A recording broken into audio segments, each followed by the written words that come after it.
Hello everyone. तो एक बार फिर से आप सभी का स्वागत है हमारे यूट्यूब चैनल पर। तो आज के इस वीडियो में हम डिस्कस करेंगे एमपी सेट लैब साइंस 2024 का जो आपका क्वेश्चन पेपर है जो आज ही कंडक्ट हुआ था, उसके आंसर्स के और सॉल्यूशन के बारे में। तो चलिए शुरू करते हैं। तो सबसे पहला जो आपका क्वेश्चन है इसमें पूछा गया है, what is the expected genotype ratio of A dihybrid cross in the F2 generation. F2 generation में आपसे जीनोटाइप रेशियो पूछा गया है। तो देखिए यहाँ पर ये क्वेश्चन थोड़ा सा मिसप्रिंट हो गया या फिर बोले इसमें कुछ एरर है। तो यहाँ पर इनको जीनोटाइप की जगह यहाँ पर रखना चाहिए, ऑप्शन के अकॉर्डिंग यहाँ पर इनको रखना चाहिए था फिनोटाइप रेशियो। ठीक है, तो यहाँ पर देखिए मैंने मेंशन किया गया है। तो मोनोहाइब्रिड क्रॉस में जो इनका जीनोटाइप रेशियो होता है वो होता है 1:1, और जो फिनोटिपिक रेशियो होता है वो होता है 3:1। यानी कि 3 जो प्लांट बनेंगे वो टॉल बनते हैं और एक जो होता है वो आपका रिसेसिव होता है, यानी कि छोटा होता है, और 3 डोमिनेंट होते हैं। वहीं जो डाई हाइब्रिड क्रॉस होता है उसमें आपका रेशियो जो हो जाता है वो 1:1, 2:4, 1:1, ये आपका हो जाएगा जीनोटिपिक रेशियो। और जो फिनोटिपिक रेशियो जो होता है वो आपका हो जाएगा 9:3:3:1। तो आयोग द्वारा मुझे ऐसा लगता है कि इस क्वेश्चन को कॉमन कर देना चाहिए। और अगर मान लीजिए अगर आप यहाँ पे फिनोटाइप मानते हैं तो आपका जो करेक्ट आंसर जाना चाहिए था वो जाना चाहिए था आपका डी। नेक्स्ट क्वेश्चन की तरफ मूव करेंगे। इसमें बोला गया है, the phenomena of codominance is observed through the ABO blood group system with their genotype जो है उसका वो आई ए है, आई बी है एंड आई ओ है। A child has a blood group A, जो यानी कि जो एक मान लो मेल है, एक फीमेल है, और इनका जो चाइल्ड हुआ है उसका ब्लड ग्रुप ए है। ठीक है, the mother has blood group O, जो मदर है उसका ब्लड ग्रुप जो है वो आपका क्या है, ओ है। Which may be the possible group genotype of the father, तो फादर का जीनोटाइप पूछ रहा है। तो देखिए जैसे कि हमें पहले से पता है कि ए ब्लड ग्रुप का जो जीनोटाइप होता है वो आई ए हो सकता है और आई ओ हो सकता है। जो बी होता है उसका होता है आई बी और आई ओ। और जो आपका होता है ओ ब्लड ग्रुप होता है वो आपका होता है आई ओ और आई ओ। और जो ए बी होता है उसका आपका होता है आई ए और आई बी। तो अब देखिए आप यहाँ पे मदर की तरफ तो आपका दोनों जगह क्या होगा, आई ओ होगा। अब आपको पूछना है कि फादर की तरफ आपका क्या होगा। अगर जैसे हम फर्स्ट एग्जांपल लेकर चलें, अगर यहाँ पर अगर हम आई बी और आई ओ कर देंगे तो इसमें हर कंडीशन में आपका देखिए क्या आएगा, आई बी और आई ओ ही आएगा। जब इनका हम क्रॉस वो करेंगे तो जब मदर के साथ में क्रॉस कराएंगे तो ये बी ब्लड ग्रुप ही बनेगा, ए कभी बनेगा नहीं, तो फर्स्ट ऑप्शन हमारा नहीं जाएगा। उसी तरह से यहाँ पर देखिए जब आपका है तो इसमें आपका ये भी कंडीशन नहीं होगी। सबसे सही जो कंडीशन वो आपकी सेट हो रही है वो आपकी हो रही है ये वाली। ठीक है, तो जो आपका फादर का जो ब्लड ग्रुप है वो आपका आई ए भी हो सकता है और ए बी भी हो सकता है। अब इसमें आप बिठा करके एक बार देखिए कि कैसे ये सेट होगा कंडीशन। तो आप पहले रखिए, जैसे मान लीजिए आपने आई ए कर लिया, ठीक है, और जो आपकी मदर है वो आपकी ओ ब्लड ग्रुप की है। तो इसमें सारे ही कंडीशन में आपका जो ब्लड ग्रुप बनेगा वो आपका कैसा बनेगा, आई ए ही बनेगा। ठीक है, वहीं अगर हम क्या करें आई ए और आई बी रख लें तो यहां पर देखिए, तो आपका एक हो गया आई ए आई बी और दूसरा आपका हो जाएगा क्या, आई ओ। तो इसमें आपका बनेगा क्या, आई ए आई ओ। और अगर जब हम आप इसका कराएंगे तब भी ये सेम बनेगा, और अगर हम इसका कराएंगे तो आपका बनता है आई बी और आई ओ। तो 50-50% चांस है ए भी बन सकता है और बी भी बन सकता है। वहीं जब आप ये वाली कंडीशन आप रखेंगे फादर में, तो आपका अगर ये वाला हो जाएगा ना, तो इस कंडीशन में क्या होगा कि आपका जो बच्चे का जो ब्लड ग्रुप है वो कभी भी ए बनेगा ही नहीं, हमेशा कैसा बनेगा, ओ बनेगा। तो इस वजह से ये वाला ऑप्शन जो है वो हमारा गलत है, हमारा सही ऑप्शन जो है वो ऑप्शन सी है। नेक्स्ट क्वेश्चन देखिए, इसमें बोला गया है, if two gene are closely related to each other on the same chromosome, what is likely to be true for their recombination frequency. Recombination frequency का जब हमने कल एमपीपीएससी का जो एमपी सेट का जो लास्ट 2023 का क्वेश्चन पेपर था उसको जब हम डिस्कस कर रहे थे, ये हमने कल डिस्कस किया था, तो वहां पर हमने लिंकेज के बारे में बात की थी। यानी कि हमने पढ़ा था कि अगर दो जीन जो है वो पास पास में होते हैं तो वहां पर लिंकेज के चांसेस बहुत कम होते हैं। ठीक है, तो इसका जो करेक्ट आंसर जाएगा इट विल बी लो, यानी कि फर्स्ट ऑप्शन जो है वो आपका करेक्ट जाएगा। नेक्स्ट क्वेश्चन देखिए, नेक्स्ट क्वेश्चन में बोला गया है, a test cross is use to determine, जो टेस्ट क्रॉस होता है उसका यूज हम किस लिए करते हैं। तो यहाँ पर देखिए जो टेस्ट क्रॉस होता है पहले वो आप समझ लीजिए क्या होता है कि जैसे मान लीजिए ये आपके पेरेंट्स हैं, आपके नहीं मतलब ये एक एग्जांपल, ये पेरेंट्स जनरेशन है और ये है उनका F1 जनरेशन। जब इन दोनों का आप क्रॉस कराएंगे तो जो आपका जो गैमेट बनेंगे वो हाइब्रिड बनेंगे, ठीक है, यानी कि एक डोमिनेंट होगा और एक रिसेसिव होगा। अगर क्या किया जाए F1 जनरेशन का क्रॉस उसके रिसेसिव पेरेंट यानी कि स्मॉल डी के साथ हम करा दें, ये होमोजाइगस डोमिनेंट पेरेंट है कैपिटल डी, और ये आपका कैसा है, रिसेसिव पेरेंट है। जब F1 जनरेशन का क्रॉस जो है वो होमोजाइगस रिसेसिव पेरेंट्स के साथ में कराया जाता है तो उस कंडीशन को हम लोग नाम देते हैं क्या, टेस्ट क्रॉस। अगर वही एक बात बोली जाए कि जो F1 जनरेशन है इसका क्रॉस किसी भी पेरेंट के साथ करा दें, डोमिनेंट के साथ कराएं या फिर रिसेसिव के साथ कराएं, तो उस कंडीशन को नाम दिया जाता है बैक क्रॉस। इसीलिए कहा जाता है कि all test cross are back cross but all back cross are not test cross. तो ये हो गया कि टेस्ट क्रॉस क्या होता है, इसके बारे में आपने जान लिया। अब देखिए कि एक टेस्ट क्रॉस जो है वो क्या क्या बताता है।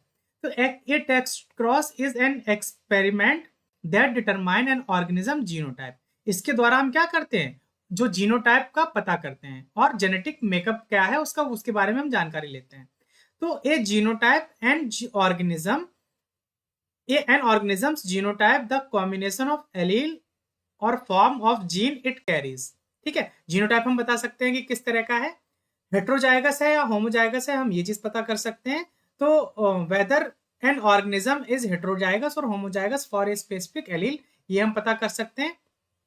जीन जो है वो लिंक्ड है या नहीं है उनको हम पता कर सकते हैं। ठीक है, तो whether two genes are linked, तो देखिए यहाँ पर आपको दिख रहा है whether two traits are link और नॉट इन F1 जनरेशन, तो इसका जो करेक्ट आंसर जो है वो आपका ये जाएगा। यहाँ पे F2 बोल दिया इसलिए हम इसको नहीं मानेंगे। ठीक है, तो इसका जो हमारे नॉलेज के हिसाब से जो करेक्ट आंसर जाना चाहिए वो आपका बी जाना चाहिए। चौथा हम पता करते हैं इसमें कि allele penetration, the underlying genotype if an allele penetrance is then less than 100%, तो एलील पेनिट्रेशन भी हम इसके द्वारा पता कर सकते हैं। तो ये हम चार चीजें जो है वो हम टेस्ट क्रॉस के द्वारा पता कर सकते हैं। नेक्स्ट क्वेश्चन आप देखिए, इसमें क्या कहा गया है, इसमें बोला गया है inheritance of extra chromosomal mitochondria DNA is achieve. तो देखिए जब क्या होता है, जब फर्टिलाइजेशन होता है तो जो मदर होता है, मदर का ओवम होता है और जो स्पर्म होता है, स्पर्म का जो जो फीमेल होता है उसका स्पर्म होता है।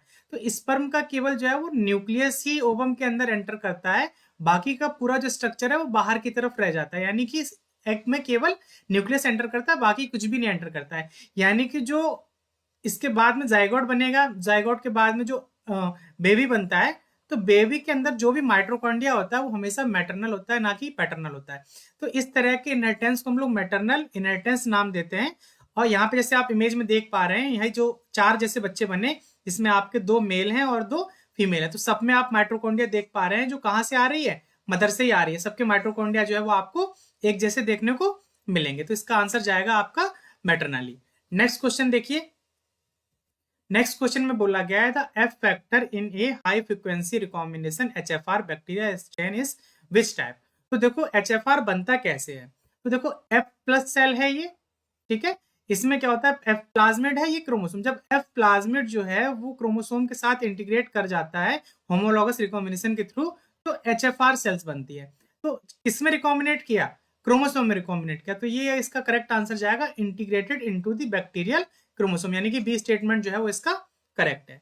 नेक्स्ट क्वेश्चन देखिए, इसमें अच्छा देखिए, इसमें सबसे अच्छी बात यह है कि कल जो हमने दो पेपर डिस्कस किए थे, यानी कि टू पार्ट में जो 25 करके टोटल 50 क्वेश्चन डिस्कस किए थे, वहां से ये क्वेश्चन पूछा गया है।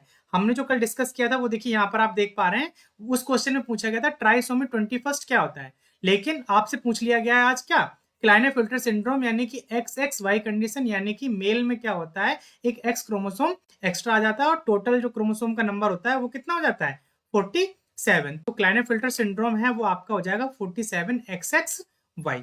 नेक्स्ट क्वेश्चन देखिए, इसमें बोला गया है in a population where the frequency of the dominant allele, यानी कि कैपिटल A इज, एलील की बात की गई है, यानी कि ऐसे आपके पास दो होंगे, ठीक है, what would be the frequency of the homozygous dominant genotype assuming the Hardy-Weinberg equation। तो आपसे पूछा गया है कि जो डोमिनेंट जीनोटाइप है उसका क्या होगा इक्वेशन, ठीक है। तो हार्डी विम्बर्ग की जो इक्वेशन है उसका आप समझ लीजिए होता है क्या है, p² + 2pq + q² = 1। यहाँ पे ये आपका पी स्क्वायर होता है डोमिनेंट जीनोटाइप की फ्रीक्वेंसी, और जो क्यू स्क्वायर होता है वो आपका होता है रिसेसिव जीनोटाइप की फ्रीक्वेंसी, और टू पी क्यू जो होता है वो आपका हेटेरोजाइगस होता है। अब देखिए हमें दिया क्या गया है, हमें दिया गया है यहाँ पर क्या, डोमिनेंट एलील ए दिया गया है, तो पी यानी कि डोमिनेंट की ही बात हो रही है, तो ये हमारा ए दिया गया है। और हमसे पूछ रहा है क्या, होमोजाइगस डोमिनेंट जीनोटाइप पूछ रहा है, ठीक है, यानी कि ए पूछ रहा है, ठीक है। तो इसको हम एक तरीके से और लिख सकते हैं, p plus Q equal to 1। तो जब यहाँ पे पी स्क्वायर जो आपका है वो आपका हो जाएगा क्या, 0.7 दिया हुआ है ना, तो 0.7 का जब हम स्क्वायर करेंगे तो ये आपका हो जाएगा 0.49। तो ये आपका करेक्ट आंसर जो है वो जाएगा आपका क्या, बी। अगर वही आपसे अगर रिसेसिव की पूछ लेता तो आपका चला जाता है क्या, 0.09। अगर मान लीजिए आपसे ऐसी सिंपल सिंपल तो करते हैं, देखो तो आपका 0.7 है प्लस 0.3 इक्वल टू 1, इन तीनों को जोड़ करके आपका जो वैल्यू है वो आपकी एक आनी चाहिए। तो इसका जो करेक्ट आंसर जो है वो आपका जाएगा क्या, आपका जाएगा बी। नेक्स्ट क्वेश्चन की तरफ मूव करेंगे हम। इस क्वेश्चन में कहा गया है, which bacterial regulatory system utilise a dual system to sense and response to environment stimulus. तो इसमें चार ऑप्शन दिए गए हैं। पहला ऑप्शन है आपका क्वेरम सेंसिंग, दूसरा है आपका सॉस रिस्पॉन्स, तीसरा है एराकिडोनिक एसिड रिसेप्टर, और चौथा है आपका टू कंपोनेंट सिग्नल ट्रांसडक्शन। तो जो बैक्टीरिया होते हैं वो इन्वायरमेंट स्टिमुलस के साथ में कैसे सेंस करते हैं, तो टू कंपोनेंट सिस्टम का यूज करते हैं, ठीक है। तो जो इसका करेक्ट आंसर जाएगा वो आपका जाएगा two component system. SOS response जो होता है वो बैक्टीरिया का जो डीएनए डैमेज होता है, डीएनए डैमेज के टाइम पर सॉस रिस्पॉन्स जो है वो आपका बैक्टीरिया में रन होता है, ठीक है। अब देखिए क्वेरम सेंसिंग में और टू कंपोनेंट सिस्टम में बहुत सारे स्टूडेंट कंफ्यूज होंगे। तो two component regulatory system are a major mechanism by which bacteria sense and response to changes in their environment. इसमें दो प्रोटीन या फिर हम कहें कि दो अमाइनो एसिड जनरली पाए जाते हैं टू कंपोनेंट में, वो आपका होता है, इसीलिए इसको टू कंपोनेंट नाम दिया था। पहला आपका जो है वो हिस्टिडीन है आपका, और दूसरा जो है वो आपका एस्पार्टिक एसिड होता है। एस्पार्टिक एसिड को हम लोग डी से रिप्रेजेंट करते हैं। तो ये हो गया आपका टू कंपोनेंट सिस्टम। अब क्वेरम सेंसिंग का यूज कहां पर होता है, तो quorum sensing is a process of cell to cell communication, जिसमें बैक्टीरिया आपस में एक दूसरे से कम्युनिकेट करते हैं, ठीक है, that allow bacteria to sense and response to their population density, और अपनी पॉपुलेशन डेंसिटी के बारे में या उससे रिस्पॉन्ड कर सकते हैं, ठीक है। तो क्वेरम सेंसिंग और टू कंपोनेंट में ये थोड़ा सा डिफरेंस है। नेक्स्ट क्वेश्चन की तरफ मूव करेंगे। इसमें पूछा गया है कि डॉली सीप इज एन एग्जाम्पल ऑफ, जो डॉली सीप जो बनाई गई थी वो किसका एग्जाम्पल थी। तो देखिए यहाँ पर आपको एक इमेज दिखाई दे रही होगी, ये जो एक यहाँ पे साइंटिस्ट है और उनके साथ में ये आपको जो इमेज में दिख रही है ये डॉली सीप है। जो यहाँ पर ये साइंटिस्ट है इनका नाम है सर आयन बिलमट। इन्होंने डॉली सीप का क्रिएशन किया हुआ था। तो Dolly was born in 1996 at Roslin Institute in Edinburgh and was the result of a successful cloning experiment using a technique called somatic cell nuclear transfer। तो यानी कि जो इसका जो करेक्ट आंसर जाएगा वो आपका जाएगा सोमैटिक सेल जेनेटिक क्लोनिंग थी। इसमें क्या किया गया था कि जो डॉली सीप थे इसके मेमोरी सेल्स को लेकर के मेमोरी सेल्स से केवल न्यूक्लियस लिया था और उसको ओवम के साथ में फ्यूज करा करके पूरा ये जो है वो डॉली सीप बनाई गई थी, ठीक है। तो इसका जो करेक्ट आंसर जो है वो आपका सोमैटिक सेल जेनेटिक क्लोनिंग इसका करेक्ट आंसर जाएगा। नेक्स्ट क्वेश्चन देखिए, इसमें पूछा गया है in situ biodegradation of containing in soil by providing air or oxygen to existing soil microorganism is। तो क्या किया जा रहा है कि सॉइल में जो माइक्रो ऑर्गेनिज्म प्रेजेंट है पहले से, वो किसी चीज का बायोडिग्रेडेशन करा रहे हैं। उसको क्या किया गया कि एक्स्ट्रा ऑक्सीजन ये सब प्रोवाइड किया जा रहा है जिससे क्या हो सके कि डिग्रेडेशन जो है वो आसानी से हो सके। इस प्रोसेस को पूछा गया कि क्या नाम देते हैं। तो यहाँ पर हम सबके बारे में जानेंगे। तो बायो वेंटिंग एक प्रोसेस होता है। देखिए वेंट मतलब होता है कि जहां से हवा आ जा रही है, ठीक है। तो bio venting is a technique that uses oxygen to stimulate micro organism in soil to break down organic contaminant. ये माइक्रो ऑर्गेनिज्म को ऑक्सीजन प्रोवाइड कराती है जिससे वो क्या कर सके कि जो ब्रेक डाउन कर रहे होते हैं कंटामिनेंट का, उनकी जो एक्टिविटी है वो थोड़ी फास्ट हो सके, ठीक है। तो इसका जो करेक्ट आंसर जो है वो आपका जाएगा क्या, सी ऑप्शन बायो वेंटिंग। बाकी के ऑप्शन भी हम देख लेते हैं। तो जैसे बायोसॉर्प्शन है, मतलब is a process that uses biological materials to remove और recover organic and inorganic substances from solution. Solution से ऑर्गेनिक और इनऑर्गेनिक मतलब जो सब्सटेंस है उनको वो रिमूव या कहें कि हटाने की जो प्रोसेस है या रिकवर करने की जो प्रोसेस है बायोलॉजिकल मटेरियल द्वारा, उसे हम लोग बायोसॉर्प्शन नाम देते हैं। बायो स्टिमुलेशन का मतलब हुआ इज एक टेक्निक है दैट इन्वॉल्व एडिंग न्यूट्रिएंट और micro organism to a contaminated environment to stimulate the growth of bacteria and break down contaminant. तो इसको हम लोग नाम देते हैं क्या, बायो स्टिमुलेशन। और बायोडिग्रेडेशन का मतलब होता है कि किसी भी हम माइक्रो ऑर्गेनिज्म का यूज करके किसी भी चीज को डिग्रेड करा रहे होते हैं या कंटामिनेंट को डिग्रेड करा रहे होते हैं तो बायोडिग्रेडेशन नाम दिया जाता है। तो करेक्ट आंसर जो है वो आपका जाएगा कौन सा, सी। नेक्स्ट क्वेश्चन देखिए, ये क्वेश्चन जो है वो आपका कल हमने डिस्कस किया था और सेम टू सेम उठा करके वही क्वेश्चन आपके साथ में पिछले एग्जाम का फिर से पूछ लिया, बस थोड़ा सा चेंजेस किए। अगर आप समझ गए होंगे तो आपने इस क्वेश्चन को निकाल लिया होगा। देखिए यहाँ पर पूछा गया था आपसे, which of the following is an example of electrochemical biosensor. ठीक है, और आज आपसे पूछ लिया है कि देखिए electrochemical biosensor that convert biological recognition event into a current signal.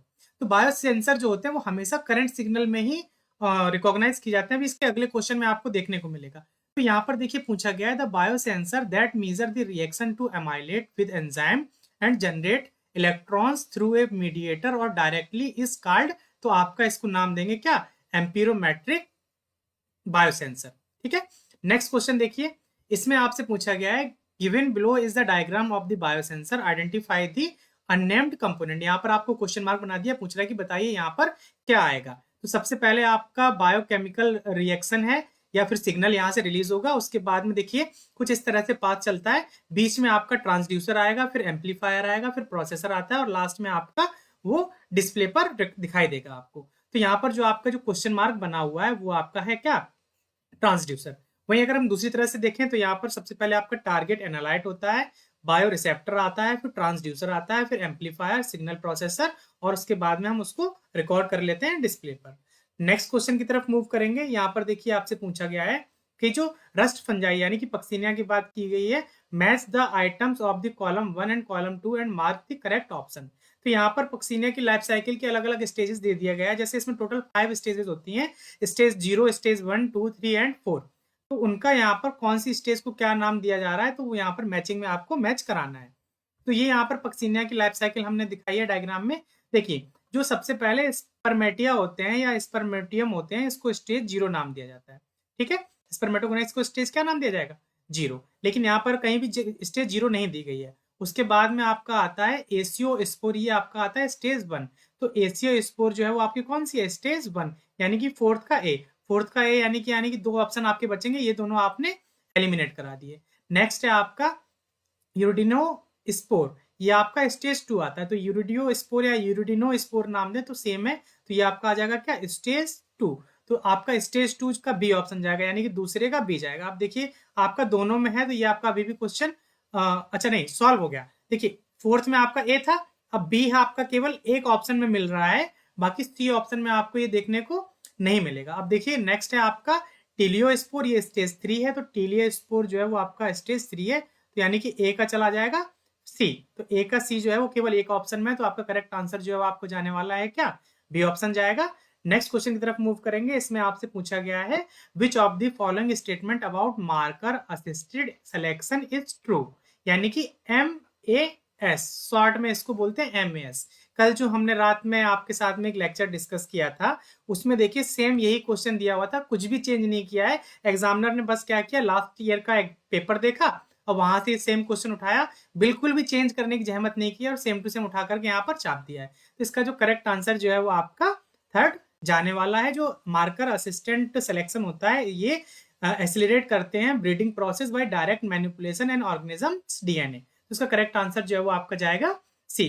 Next question देखिए, इसमें पूछा गया है, which of the following is not a bacterial disease in human being. तो जो इसमें से आपकी जो 3 डिजीजेज हैं वो आपकी बैक्टीरिया की होंगी और एक डिजीज जो है वो बैक्टीरिया की नहीं होगी। तो जैसा कि हम हमेशा सुनते आते हैं कि जो हेपेटाइटिस जो है वो जनरली वायरस से होता है, तो इसका जो करेक्ट आंसर जो है वो वायरस से होने वाला डिजीज जो है वो हेपेटाइटिस है। बाकी के ऑप्शन भी जरा हम एक बार देख लेते हैं।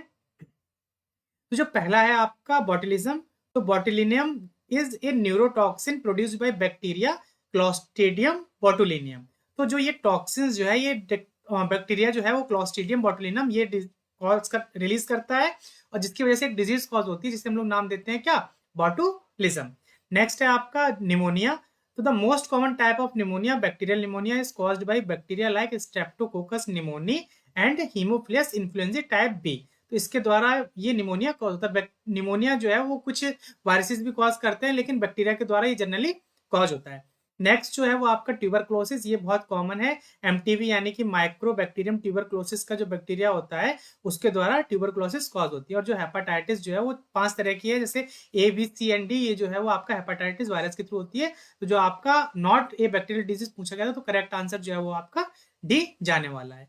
नेक्स्ट क्वेश्चन देखिए, इसमें आपसे पूछा गया है scientific name rattus, rattus is an example of. तो जब हम लोग पढ़ते हैं जो आपका स्टार्टिंग होती है जूलॉजी में नॉमेनक्लेचर की, तो वहां पर हम लोग ये नाम पढ़ते हैं, टार्टोनेम क्या है, होमोनेम्स क्या है, सिनोनिम्स क्या है, बेसिडोनिम क्या है।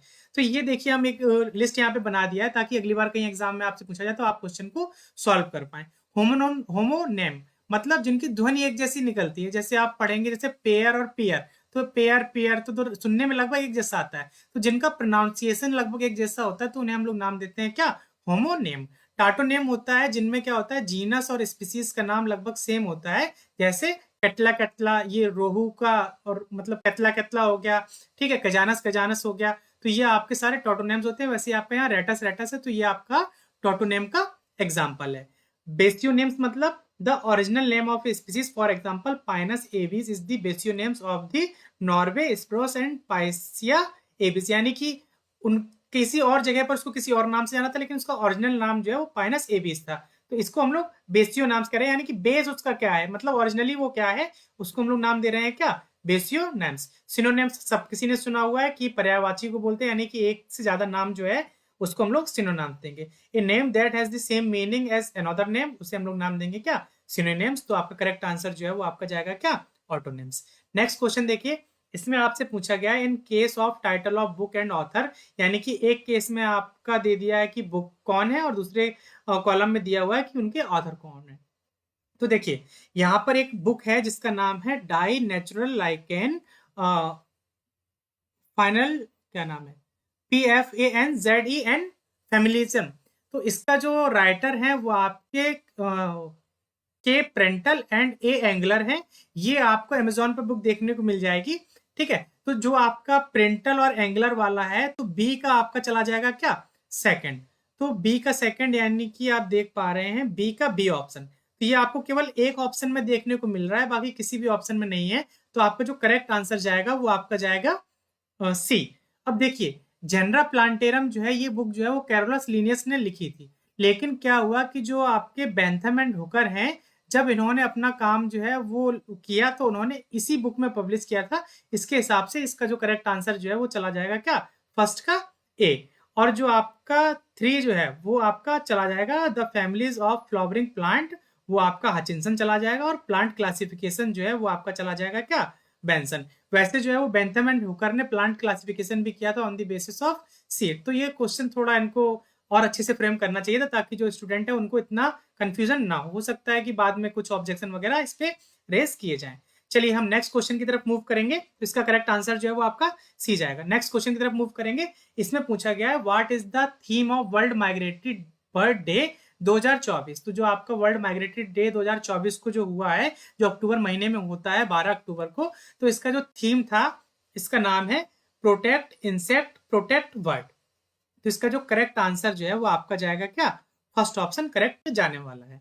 नेक्स्ट क्वेश्चन देखिए, इसमें आपसे पूछा गया है फाइटोटेलिमाटा इज ए। तो फाइटोटेलिमाटा पूछा गया है कि ये क्या है। तो फाइटोटेलिमाटा जो होता है वो स्मॉल वाटर बॉडीज होती हैं जो लीव्स और फ्लावर और इन ट्री होल्स में पाई जाती हैं जिनमें ऑर्गेनिजम्स रहते हैं। जैसे यहाँ पर देखिए क्या हुआ, कुछ प्लांट आपने देखे होंगे उनमें बरसात के टाइम में इस तरह देखिए आपको पानी भरा हुआ दिखाई देगा। इसमें जैसे क्या होता है कि जो मच्छर आया, मच्छर ने अपने अंडे यहाँ पर दे दिए तो वो यहाँ पर ग्रो करते हैं। तो phytotelmata are small water filled cavities in non aquatic plant that can support a variety of aquatic life. जो कई एक्वेटिक लाइफ जैसे मच्छर के जो लार्वा होते हैं वो हमेशा पानी में होते हैं, तो उनको सबको ये सपोर्ट करते हैं। तो करेक्ट आंसर जो है वो आपका जाएगा क्या, डी। नेक्स्ट क्वेश्चन देखिए, इसमें पूछा गया है conservation aim to restore the balance between. तो जब कभी हम किसी चीज़ को कंज़र्व करते हैं, तो हम चाहते हैं कि जो पारिस्थितिकी है या ह्यूमन और जो एनवायरनमेंट है, उनका आपस में इंटरेक्शन जो है वो बना रहे। तो इसका जो करेक्ट आंसर जो है वो आपका सी जाने वाला है। नेक्स्ट क्वेश्चन देखिए, इसमें आपसे पूछा गया है many birds species on island with no predating mammal, यानी कि कोई आइलैंड है लेकिन उस आइलैंड पर उनको बर्ड्स को प्रीडेटर उनका कोई नहीं है। तो इस कंडीशन में क्या देखने को मिलेगा? तो देखिए, बर्ड्स का काम होता है जनरली उड़ना, और बर्ड्स क्या करती हैं, अपना खाना खाने के लिए जमीन पर जाती रहती हैं। लेकिन क्या होता है कि प्रेडेटर आता है तो एकदम से वो उड़ जाती हैं। जैसे कि आप यहाँ पर इमेज में देख पा रहे होंगे कि जैसे ही बिल्ली आई वैसे ही चिड़िया क्या की, यहाँ से उड़ गई। लेकिन जब क्या होगा कि मान लो अगर यहाँ पर बिल्ली ही ना हो तो चिड़िया जमीन पे उतरेगी और घंटों घंटों कई घंटों तक वहां पे जमीन पे ही खाती पीती रहेगी, उड़ेगी ही नहीं। तो ये कंडीशन जब कई सालों तक या कई वर्षों तक ऐसे चलती है, तो उस कंडीशन में क्या होगा कि जो बर्ड्स होती है उनकी जो फ्लाइट की एबिलिटी होती है वो लॉस हो जाती है। तो इसका जो करेक्ट आंसर जो है वो आपका बी जाएगा। नेक्स्ट क्वेश्चन देखिए, इसमें पूछा गया है species richness of a community is not influenced by which of the following. तो जो स्पीसीज रिचनेस है उसमें आपका एज ऑफ कम्युनिटी डिपेंड करता है, प्राइमरी प्रोडक्टिविटी भी डिपेंड करती है, कंपटीशन एबिलिटी ऑफ ऑर्गेनिज्म या नंबर ऑफ प्रेडेशन जो है वो इस पर डिपेंड नहीं करता। तो हमारे नॉलेज के अकॉर्डिंग जो है वो इसका आंसर जो है वो आपका डी जाना चाहिए। नेक्स्ट क्वेश्चन की तरफ हम देखेंगे, इसमें है the carbon cycle is unusual nutrient element cycle because. तो देखिए, इस क्वेश्चन में जो है वो इसमें आपको डिकम्पोजर की जरूरत भी पड़ती है, ठीक है। एंडोथर्म आपकी ये रिएक्शन होती नहीं है, ये एनर्जी फ्लो इसमें आपका होता है। तो इसका जो आंसर जो करेक्ट जाना चाहिए वो आपका बी ऑप्शन जो है वो करेक्ट जाना चाहिए। नेक्स्ट क्वेश्चन जो है वो आपका इसमें पूछा गया है eutrophication in water bodies occur when. तो यूट्रिफिकेशन एक फिनोमिना है जिसमें क्या होता है कि जो वाटर बॉडीज होती हैं उनमें न्यूट्रिएंट की एक्सेस हो जाती है। उस न्यूट्रिएंट में क्या होते हैं, nitrogen and phosphorus organic molecule होते हैं, जिसकी वजह से वो न्यूट्रिएंट रिच हो जाती है और वहां पर जो बहुत सारे प्लांट ग्रो कर जाते हैं, जिसकी वजह से वो वाटर बॉडीज जो है वो प्लांट के ग्रो करने से वाटर का एब्जॉर्प्शन ज्यादा होगा और इवेपोरेशन भी ज्यादा होगा। तो वाटर बॉडीज जो है वो आने वाले समय में सूख जाती है। तो इस कंडीशन को हम लोग नाम देते हैं क्या, यूट्रिफिकेशन। इसमें नाइट्रोजन और फास्फोरस का अमाउंट बढ़ जाता है। तो ये जो कंटामिनेशन है मेनली किसका है, नाइट्रोजन और फास्फोरस को। तो करेक्ट आंसर जो है वो आपका जाएगा क्या, डी। ये हमने 25 क्वेश्चन जो है वो इस पेपर में डिस्कस कर लिए हैं, ठीक है। अभी हम क्या करेंगे, जो इसका पार्ट 2 आएगा उसमें आपके 25 क्वेश्चन और डिस्कस करेंगे। तो हम कल तक जो है वो आपको टोटल जो इसके क्वेश्चन हैं जितने भी हैं उनका सॉल्यूशन आपको प्रोवाइड करा देंगे। नेक्स्ट हमारी टीम जो है वो वर्क कर रही है, अगले क्वेश्चन बना रहे हैं वो लोग। तो जैसे ही बनेगा वैसे ही हम आपके साथ में लेक्चर के साथ में मिलेंगे। तो अगर ये वीडियो आपको पसंद आए तो इसे लाइक करिए। अगर अभी तक आपने चैनल को सब्सक्राइब नहीं किया हुआ है तो चैनल को सब्सक्राइब कर लीजिए, ताकि फ्यूचर में आने वाले वीडियोस के अपडेट आपको मिलते रहें। और आप देख पा रहे हैं कि जो आपका कल का जो हमने सॉल्यूशन बताया था, यानी कि लास्ट 2023 का जो क्वेश्चन पेपर हमने सॉल्व किया है, उससे आपको मैक्सिमम 10 क्वेश्चन तो देखने को मिलेंगे ही इस पूरे पेपर में। चलिए हम मिलेंगे जल्दी नए वीडियो में, तब तक के लिए हमारे साथ जुड़े रहिए। धन्यवाद।